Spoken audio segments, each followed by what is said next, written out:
Тошко, може да разкажеш за твоя баща, резултата, извинявам се?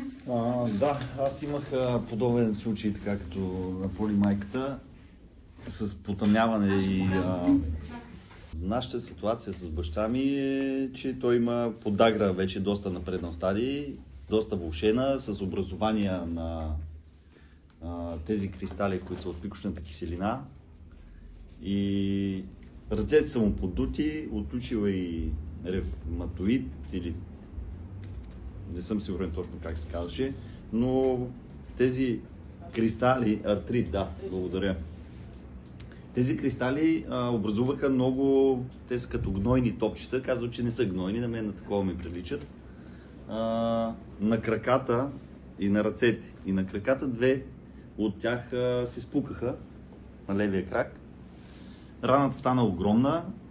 Той една седмица от болки не беше спал, нито през деня, нито през нощта. Ето за краката. Да. Това са хубавите крачета. Една седмица на антибиотици на системи в София, след това 2 седмици в къщи, смяна на превръзки сутрин и вечер и това е след 20 дни лечение. Това са резултатите от мехлеми, йодасепт и не знам се още колко. И ето тази дупка след 2 дни с активатор, аз му го оставих една неделя, след 2 дни във вторник, това е снимка, която майка ми накарах да ми изпрати, защото аз живея в София, те са в Ракитово до Велинград. След 2 дни раната се беше затворила и беше останала, Поли, върни 2 снимчици назад.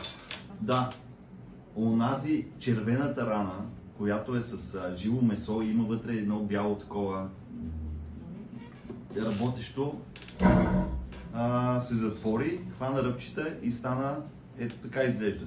Говорим за кутрето на левия крак. Тази черната дупчица там, която се вижда. И след още 2 дни, в петък, аз му го оставих в неделя вечерта, в петък аз се прибрах да го видя ситуацията. Още снимки имаш? Да, дай. Ето това е онази огромна рана след 4 дни с активатора.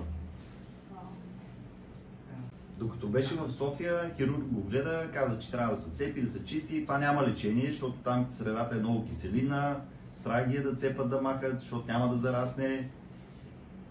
За 4 дни активатора раната беше дълбока до кокъл. Като го така почистиха това болното място, кокъла направо се виждаше на кутрето. И след много дълго лечение с разни мехлеми и превръзки и промивки.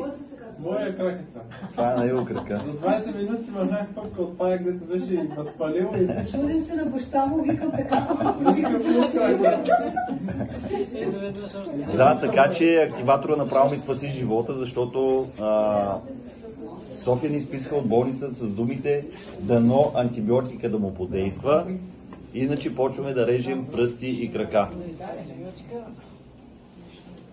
Аплодисменти, моля. И добре, че активатора подейства, че се спасихме, защото